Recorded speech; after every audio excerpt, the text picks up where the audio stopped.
theyeshiva.net. So I got an email in the middle of the night, last night, from someone who heard yesterday's shiur. And I'd like to read the email with your permission. Almost verbatim, besides taking out a few words that were personal. This is what this person wrote. Wow, I feel godly revelation has descended into my soul and heart today. The mimer you learned today was earth-shattering for me. Thank you for revealing such truth that changes the lenses through which I view the world, God, and myself. I will never be able to go back and live in the world of yesterday after today's mimer. The rest? Okay. And I thank you for this. I was crazy about the class today. I've grasped it first with my soul and only then with my intellect. I try to surrender myself completely to the mimer, and perhaps later I merit that it becomes also understandable. In my very narrow and limited understanding of such heavenly matters, I'm going to try to explain what I understood. I realized in the teaching of the mimer of the Balatanya that there are two birurs, birur rishon and birur sheni. The first birur, which he calls bittul hayesh, is a much more predictable journey. I'm in control, and I'm climbing the mountain towards Echad. I am elevating all of the nitzutzos, all of the divine sparks in me and in the world. I am comprehending the harmony and the beauty of creation, and I'm ready to surrender all yeshus, fragmentation, egotism, detachment, loneliness. I'm pursuing the ultimate surrendering of the superficiality of the world and of myself, and returning all the sparks back to echad, back to oneness. But the second birur, I have to surrender control of my relationship, even with God. I no longer initiate the relationship. I have to surrender the very existence of a spiritual I.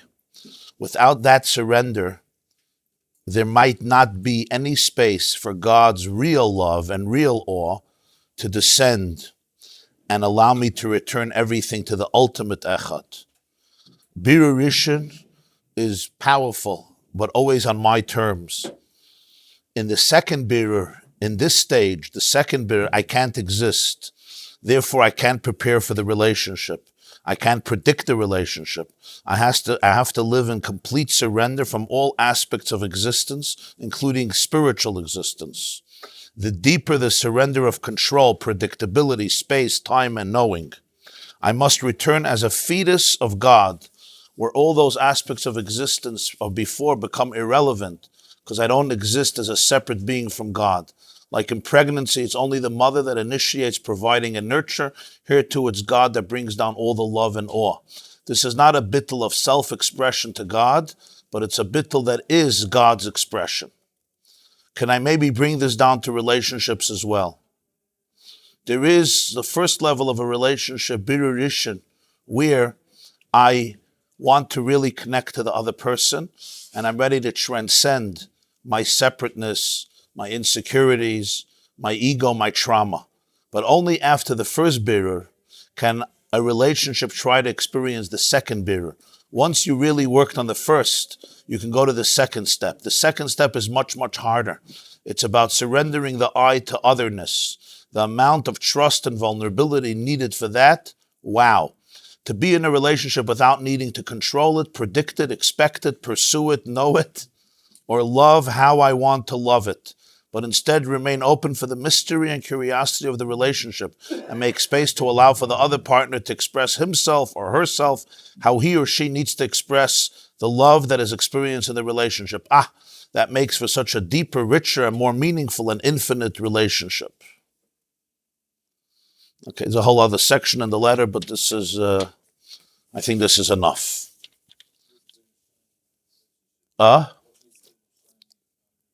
Yeah. So I was very moved by the email because, first of all, it's somebody who's trying to internalize.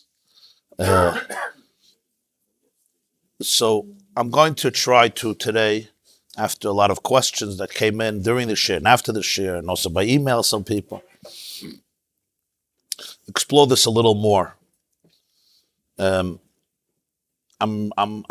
relying that everybody heard the shir. If not, you can hear it again. We learned the whole section inside till the end of the chapter, Daf Chav Ches, page 55, and when it comes to these topics, they are so profound and infinite, quite literal, that as much as we explain, it usually, hopefully, it's a little bit of the truth of what he's saying. Is it the complete truth? No. But if it's a little bit, is already something. I'm going to accentuate the words that the Balatanya used about the first birur and the second birur, the birur of the Shvatim and the birur of Yosef. We're back to the story. They're all binding sheaves, which is amazing because they're creating unity from separateness, as the whole Maimer explains, or what he calls birur hanitzutzis, from pirur to achdus. And yet there has to be a second stage. And we all know that if the dream would have ended at the first stage, there would have been no hatred.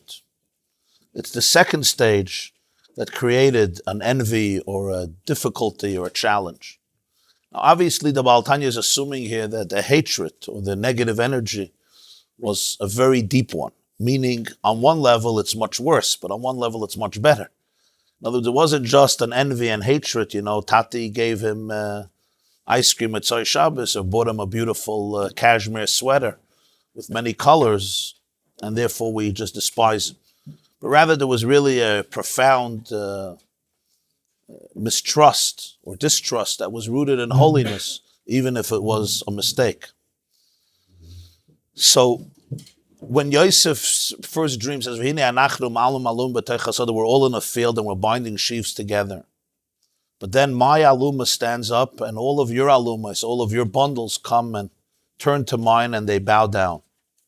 And what that represents is a second birur. Or in the Lashon of the Maimer, there's the birur of Bria to Malchus d'Atzilus, and then there's the birur of Atzilus itself, Ma d'Atzilus. There's the birur of Ban, and there's the birur of Ma. There's Bittul Hayesh, and there's Bittul B'Metzias. There's Yichud Tata, there's Yichud Elah. The metaphor he gives is that a person eats, drinks. Every food that we eat and every beverage that we drink has energy in it, it has nutrients in it. Ultimately, the core of that energy and all nutrients, like El energy, is divinity. But it's all sparks that went through a Shviras HaKelim, which is why there's a detachment in the world or a perception of it. But now the person takes that food and he's part of the Echad solution. He's not part of the problem, as we say, he's part of the solution. So therefore, he's always bringing back things, bringing up things, unifying. You're the unifying factor of the world. Mi chamcha ki Yisrael goy echad ba'aretz. Ata echad v'shimcha echad. But that echad is completely eclipsed in everything and everybody. Mi chamcha Yisrael, the role of the Jew is goy echad ba'aretz. To promote that oneness in everything that we do, how we live. Sometimes it's in difficult moments and it's in easier moments, in happy moments and in challenging moments. When we eat and when we exercise, when we sleep and when we're in the office, when we shmuaz, when we converse, or even when we're having a disagreement with somebody. There's always, you're working towards the place of echad or the place of separateness. You promote a further shvira sakelim, or you help heal the vessels which are really one but have been scattered as a result of the trauma of the shvira. That's all birur rishon. So he says, you daven with the energy that you ate. And the davening you say Shema Yisrael, and the davening you may experience Ava and Yira, love and awe. Which means essentially the food now just became part of the divine. And in a very real way, in a very profound way, because that's what's allowing me to experience my love and my awe.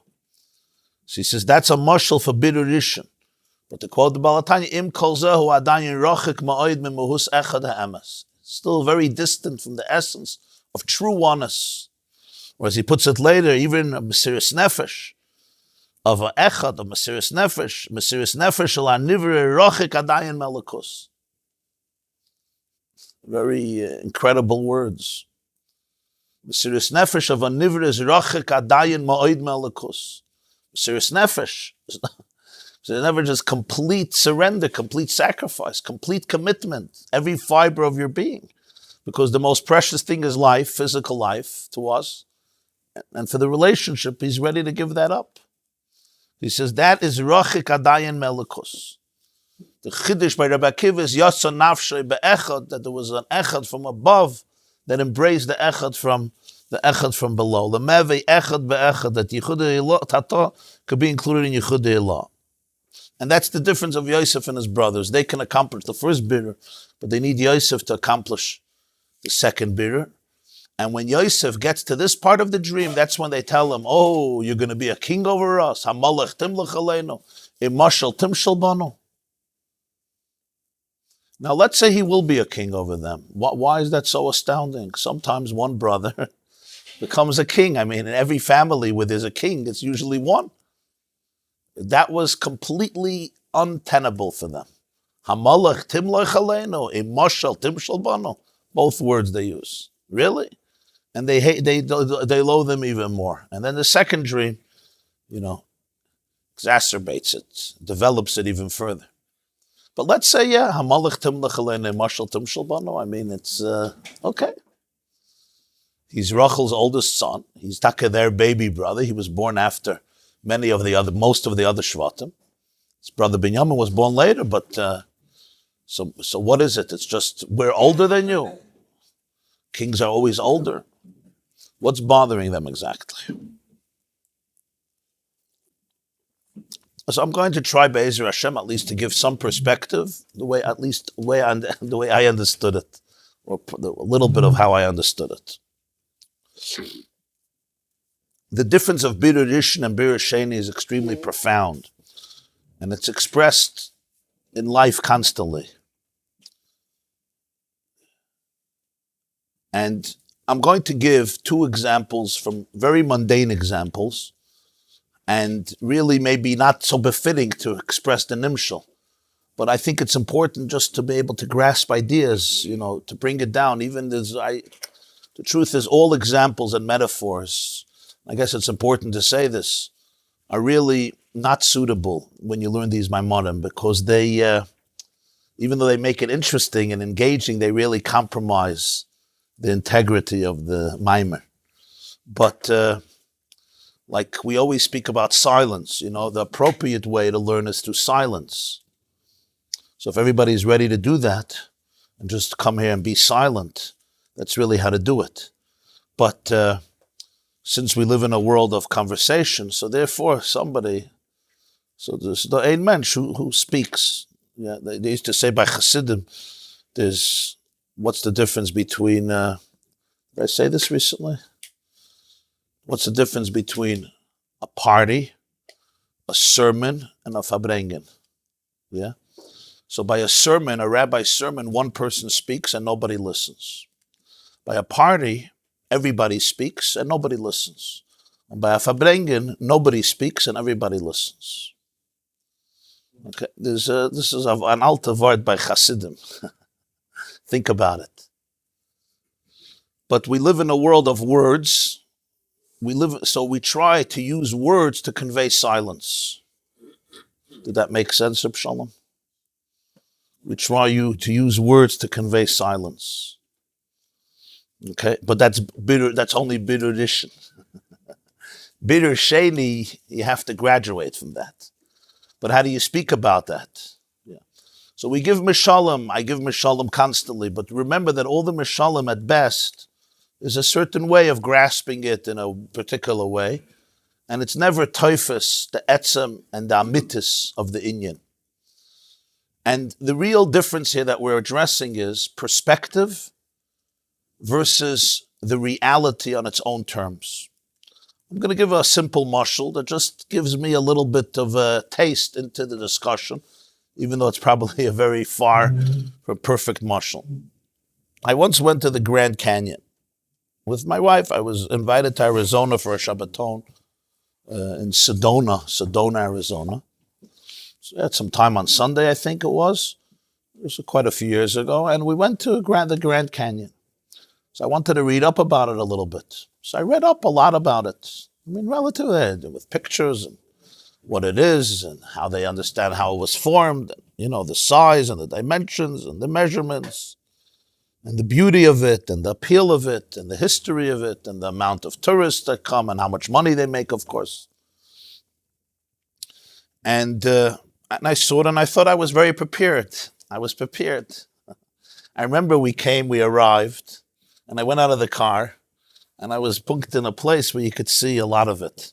And I saw it, and like my breath was taken away, I would say, for like 10, 20 seconds. I was in awe, mesmerized by it.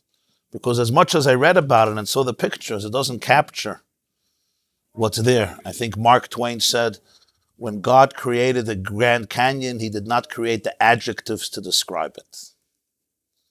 So I had all the adjectives because I read about it. But the adjectives don't describe it. They describe truth, they're not lies, but they don't describe it. What allowed me to have that experience? Not my preparation, but the experience, the reality of it. Standing face to face with that natural miracle of Hashem was for at least a few seconds, it was just overwhelming. It was like, I remember, I didn't analyze, and then you don't analyze. Because analysis is always yeshus. Analysis is always detachment. When you go home, you analyze, right? And it's fun to analyze, but that moment you don't analyze because you're lost. There's nobody to analyze. You're awestruck. Maybe for 20 seconds. I'm not going to tell you it went on for a whole day. I was not awestruck a whole day. I wish I was, but I was not. But for 20 seconds, 30 seconds, a minute, you're like, you can't say anything. It's beyond expectation. Because whenever you say something, it means you assimilated it into your system, you internalized it on some level. Now you have critique, positive or negative, you have commentary. But sometimes you're just so overwhelmed, I'm not there. I'm lost in the process. I can't find myself there. I'm lost there. It took me over, so my eye at that moment doesn't feel itself to be able to analyze and say, wow, this is beautiful. Even the wow, this is beautiful is already a symptom of a certain detachment. I'm an observer and I say, wow, this is a beautiful sea. But sometimes the beauty is so startling, you're startled. You can't say it's beautiful. Why? Not because it's not beautiful, because you have become one with it. So it's a very interesting paradox. The more we talk about something, it's usually because we're detached from it.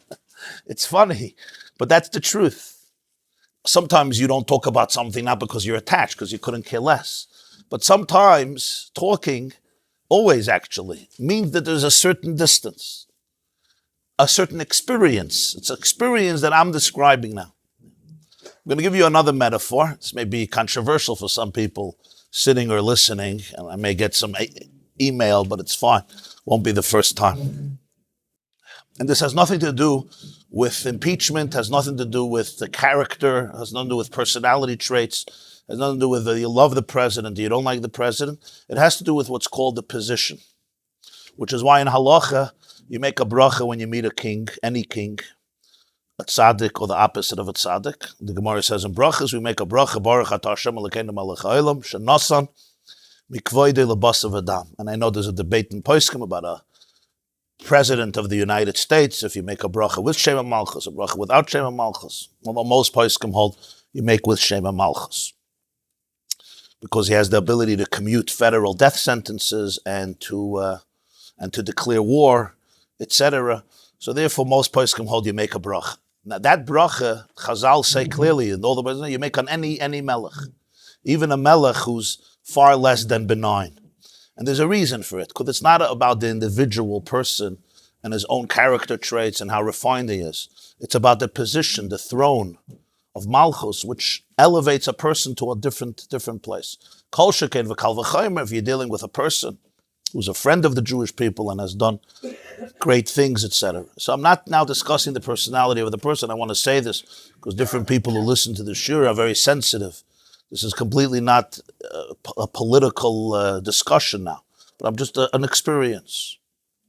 I met the president, some of you, the video, even though there weren't supposed to be videos, but Baruch Hashem, there was Satmar Hasidim there, and when they're there, there's going to be food and there's going to be videos. So I thought there's no video because everybody had to give in their phone, but somehow, within 5 minutes of the event, there were 100 videos circulating everywhere, and I said, the Hasidim have done it again successfully. The Litvisha were behaving and the Hasidim were taking videos. That was basically what was going on. It was an interesting phenomenon. You know, those who follow the rules and those who figure out ways around the rules. So, you know, I prepared my comments. I prepared what I want to share with him. And I understood it's an important moment. In some ways, maybe even a historic moment, but certainly a very important moment. I was nervous, naturally, and I was also excited. But none of my preparation compared to the experience of standing with the president face to face on the podium, introducing him. So it was something that was incredibly powerful because you're dealing with a person who God has entrusted, for whatever reason, whether you like it or you don't like it, as being the most powerful person in the world, what they call the leader of the free country. And again, this is really irrelevant of your opinion of him, even though he likes me.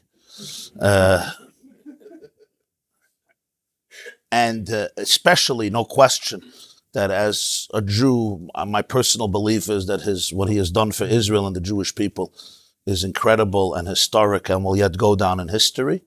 That's my personal opinion, including the last assassination of arch-terrorists Soleimani, even though from our media in America you would think that Iran was the most peace-loving, beautiful country in the world, and Soleimani was, the question is if he's a tzaddik gomer, tzaddik sheni gomer, birir rishon, birir sheni, and that, you know, whatever, but that's a whole other parsha.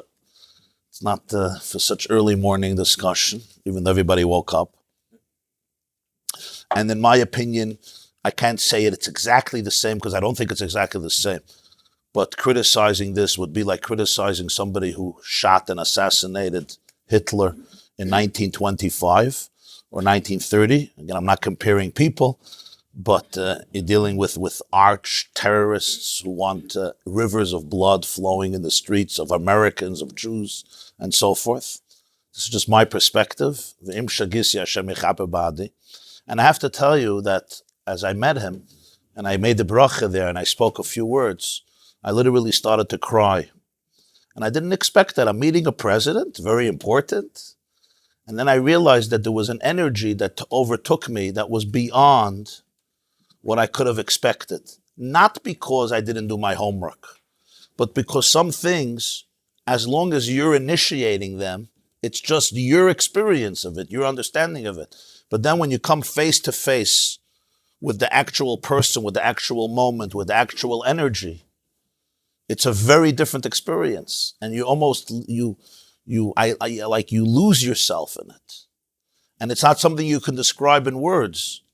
People describe this at the chuppah of their child suddenly, sometimes, They prepare and you prepare for the wedding and you hopefully have to prepare the finances and you have been to chuppahs and you know exactly what it's like. But then there's a certain experience. Sometimes it happens at a bris of a child. All these things, what is it? It's not that you didn't know. You knew everything, but you really knew nothing. And the reason you knew nothing is because everything you knew was your understanding, your appreciation, your preparation. But what happens when that energy that is beyond you, smacks you in the face? That wind blows into you. It's a whole different moment. Very different moment. And the two are not even comparable. Mamish not comparable. And this is not because of a chisaron. It's just the reality that now I come face to face with the energy itself, with the truth itself, not my understanding of it and my experience of it, which is always limited to my own experience. And when that happens, very often there's literally no words. There's a moment that you have to be lost in the process. And if you're not, it means it's not that. Because my eye is not there anymore to observe, even to understand, even to be affected, even to be transformed, even to be excited. Excitement is always, wow, this is exciting. It's clear what I'm saying. The example is that it's saying, generally we talk, like you take the word out of the author over here, is that you surrender yourself, and you're doing some bittul, and therefore you're able to receive.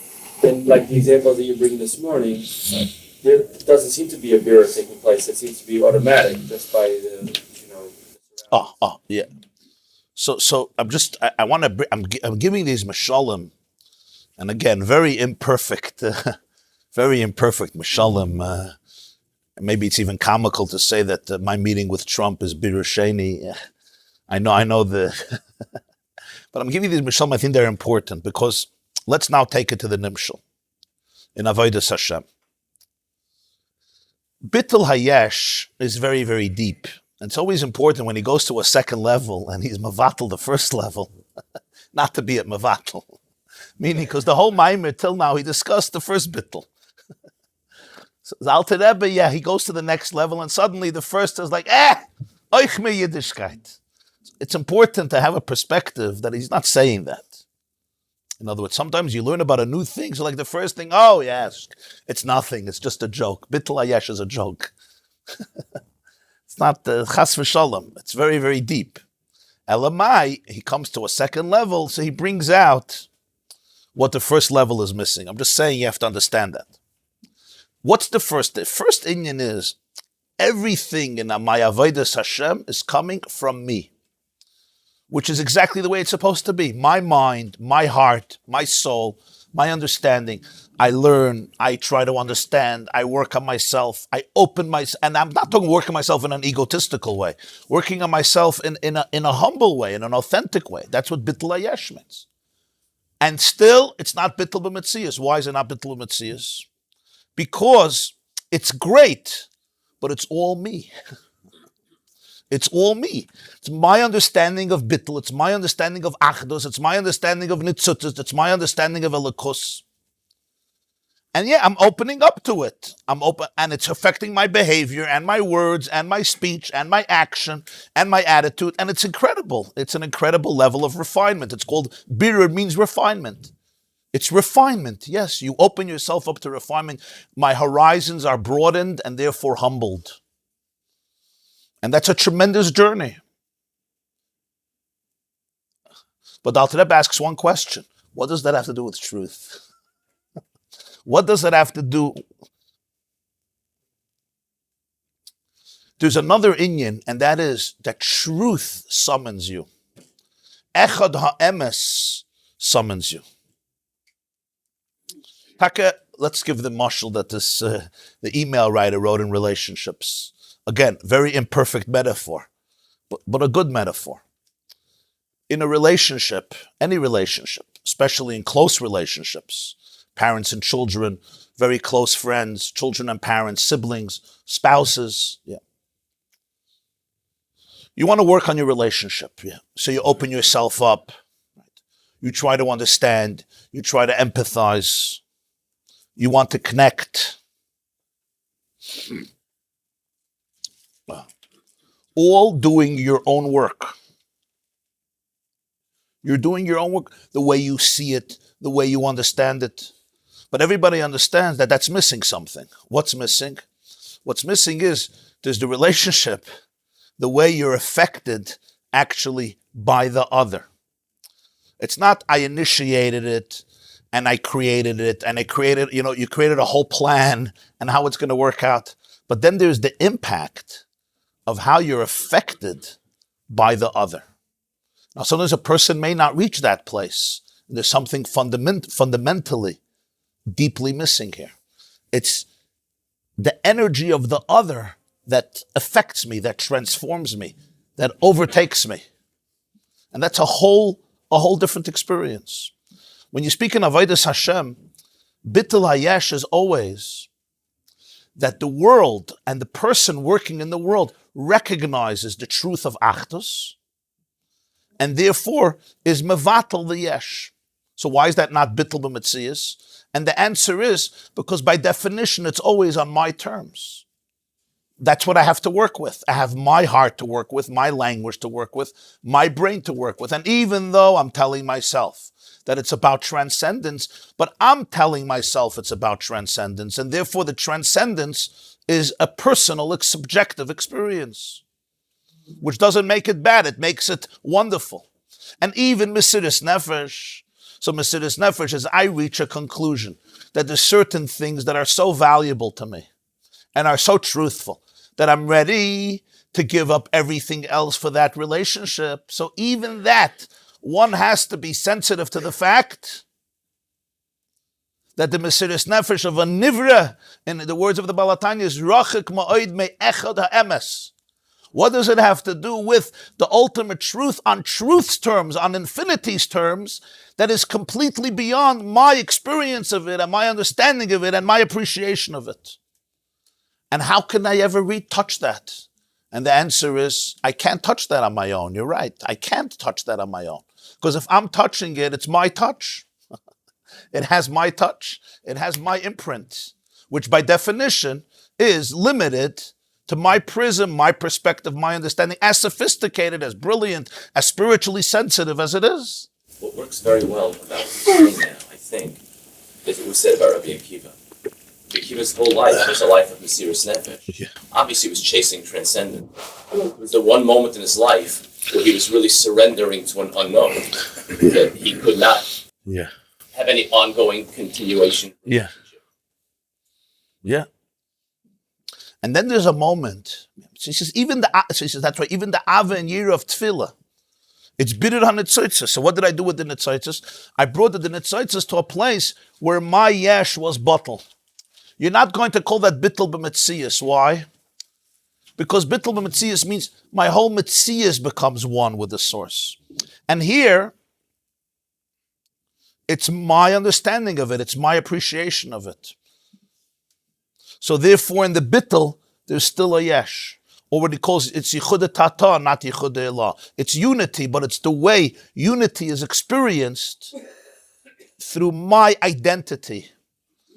Identity initiates the unity, and therefore the unity is still limited and defined by my identity.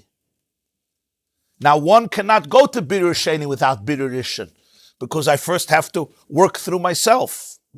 I have to work it through. But then there comes a moment where he says, through your Ava v'yira, nimshlichu loy dechilu rechimu melmaila. God decides that in His truth, He wants to reach out to you. It's passive, but it's not passive in the sense of passive like you're not, you're passive, you're not really present. It's like, it's the ultimate transformation. But the ultimate transformation is not one that I can initiate. But yes. That's still you in the first stage. The most active thing you have to do at that moment is not become a stira to it. That's the hardest thing. So it's not on your terms. It's not on your terms anymore.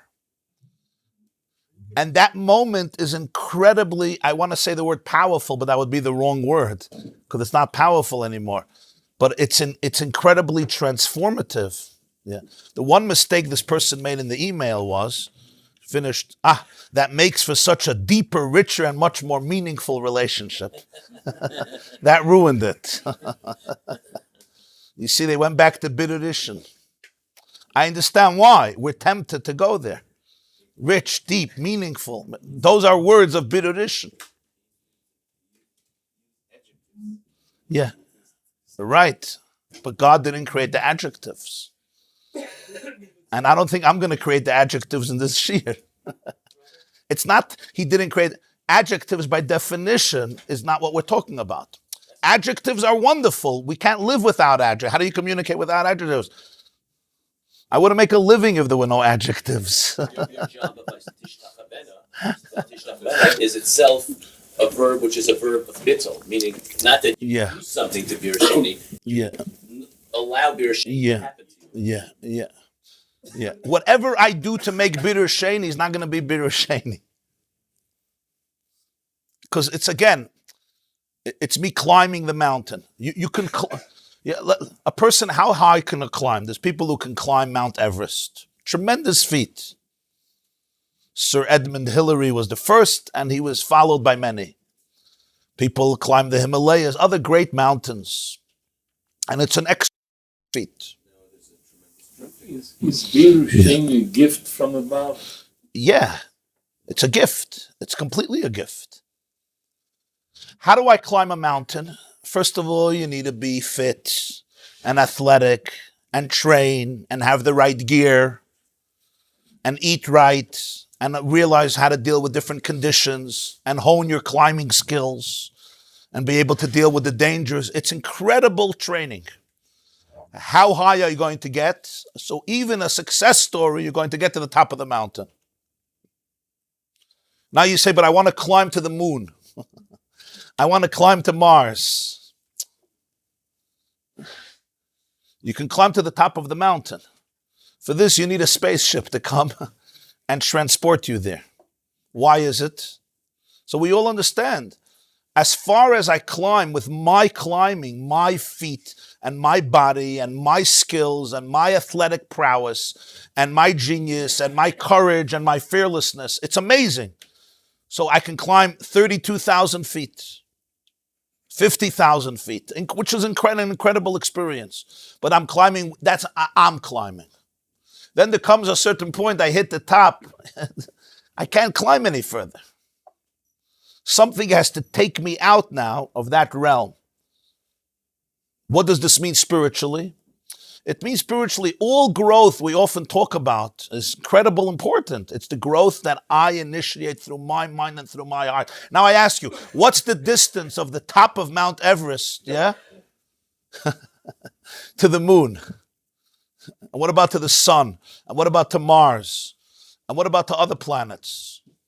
And how much further is the top of Mount Everest? How much closer is it, to a planet or a star that's 4 billion light years away? How much closer top of Mount Everest is that from right here, 24 Shea Road, Monsey, New York, 10952? It could be over there even further, right? But the point is, relative to infinity, the grounds of 24 Shea and the top of Mount Everest are a bottle. So, but what I understand, this guy is doing this for 50 years. He's a hero. You're right. Aber was hat das mit Emes? He gives a scream. Malazev Emes. What's up with infinity? So you're going to be at Mavatal. So you're shaited to be at Mavatal. It's an incredible talent, incredible skill, incredible discipline, incredible resolve, incredible physical courage, emotional courage. Of course. Only Yechidim do it. Yechidei is Gula, right? But okay, it's gewaldig. Let's call it Bittul Ayesh. You have to challenge yourself in a very deep way. I don't mean every mountain climber is Mavatal the Yesh, sometimes the other way, but you understand the word. But what does it have to do with touching the infinite expanse of the universe and beyond the universe, which we can't even talk about? It's a completely different inyan. And over there, you're not even any closer in a way. Sometimes you could be further because that's the Chaim that you're on top of a mountain. Sometimes in a way, you could be further. And there's nothing I could do with my koiches. I have a brilliant mind. So what am I supposed to do after the mountain? How am I climbing to the moon? What am I doing? There's a vehicle that has to basically come and transport me. And nothing I do before can initiate it. I could prepare for it. I can try to understand it. So there's no bitter sheni without bitter rishon. Because bitter sheni without bitter rishon is like you're clueless. I'm transporting you to where? If you don't understand. You take a child, take a baby to the Grand Canyon, he won't get in this ball. There's the Birurishon, which is the avodah of your own bittul hayesh. The same is true in a relationship. There's what you prepare and you expect and you understand and you anticipate. And then there is, and here it's maybe on a more simpler level, there's really opening yourself up to the other. And this is so important. It's really not about me. Like relationships, are relationships about your feelings? Of course, your feelings are very, very important. But that's what it is? There's a whole other reality. There's mamash, a whole other reality. There's the truth of another person. And I guess that's what this person meant about a rich relationship. The depth of a relationship is when you open yourself up to the truth of the other person, irrelevant of your own truth. Can you do that? You know how sometimes spouses will have conversations and they'll always have to interpret what the other person is saying. Can you stop interpreting what the other person is saying? It's like, yeah, but you mean this, but it's not about, your interpretation is important as your experience of it. But can I ask myself, what? Yeah, but not be quiet in a passive way and give up, like, here he goes again, here she goes again. But I'm not talking about, this is not passive, this is very active. Passive, you're passive, you're more upset. It's actually passive, what do they call it? Passive aggressive. I'm not talking about passive aggressive. I'm talking about a bittul. It's very hard. Try it, you'll see. The Lubavitch Rebbe was once farbringing, and he said these words. He said, "Birur hamidus zeir ashver zach." To work on your midas is very hard. And he smiled. He says, "Proof this is v'tizen." Try it, and you'll see that I'm right. Try it, and you'll see that I'm right. So nicht a geringe Sach. And this is even with talking two humans. We're not talking about infinity. You're not going to the moon. Maybe sometimes they want to say Mars and Venus. Or maybe, we are. Maybe it is a good mashal. Mars and Venus coming together. Yeah. And it's not about, I'm upset, I'm not upset, I'm excited. It's really the texture of the other affecting you. Again, these are all little mishalim that don't capture exactly the point, but they all represent this nakuda. Why are the Shvatim so upset with this? The Balatanya is going to say because they understood that Yosef is also from Olam Habriya. They couldn't understand that Yosef is from Olam Hatzilus. And here, and this I'm going to conclude with, here we come to a very profound and sensitive idea in the world of Chassidus. And I know for some people this is a very sensitive idea, and you'll soon see why, and you'll also understand the issue that we're dealing with. What does it mean they have to bow down to Yosef? They have to bow down to Yosef? There's a big issue here.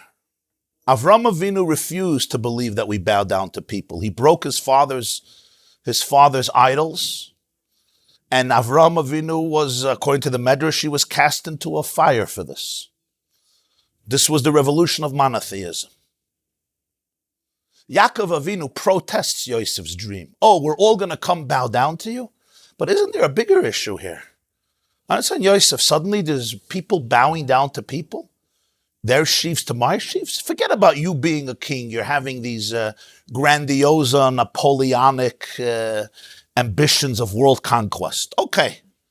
So somebody has to give you a parpatch and straighten you out, and don't think you own the world. But one second, this whole model seems very contradictory to Genesis.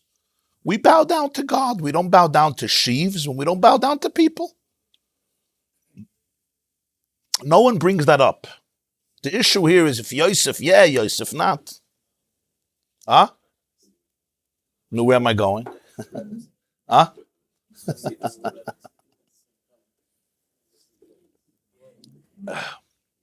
So the question here is, this is really the nakuda here, or at least one of the nakudas here. The role of a real Rebbe, which everybody knows from the Baal Shem Tov, the Talmidei HaBaal Shem Tov, the students of the Baal Shem Tov, had that concept in a very real way, the concept of Rebbe and Chassidim and so forth. And this the Shvatim struggled a lot with.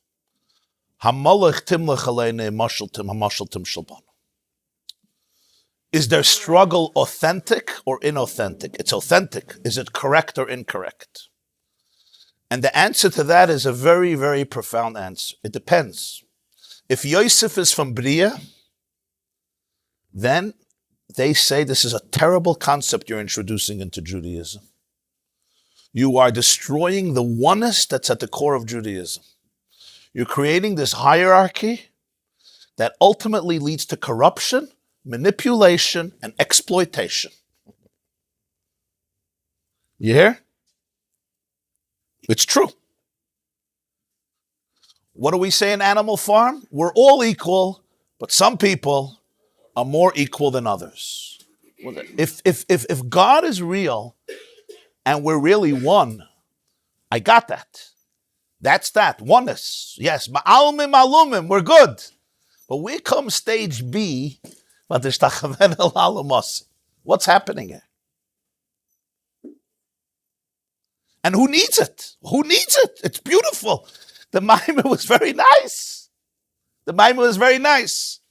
So here you have a powerful and subtle idea, and maybe one of the most elegant expositions on this entire topic of what a real Rebbe is, what a real disciple is, what the role of a Rebbe in the world, in the world of Judaism is, throughout all of history, from Moshe Rabbeinu, but especially accentuated in the world of Chassidus.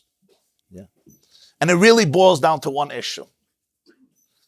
Oneness is amazing, but Birur Sheni, if you're dealing with Birur Rishon, it's Ma'almim Alumim. If you're looking for Birur Sheni, they must have Yosef HaTzadik. But the only way it's a Birur Sheni is if Yosef HaTzadik is in Atzilus, not in Bria. If Yosef HaTzadik is in Bria, then they look at him and say, you're going to be a king over us? You're basically taking the vision of Judaism and destroying it. And it's this dual understanding. If Yosef is from Bria, then it's not Birur Sheni. If it's not Birur Sheni, so now you're creating a split in Birur Rishon, which is going to lead to the decomposition of the entire vision of Judaism.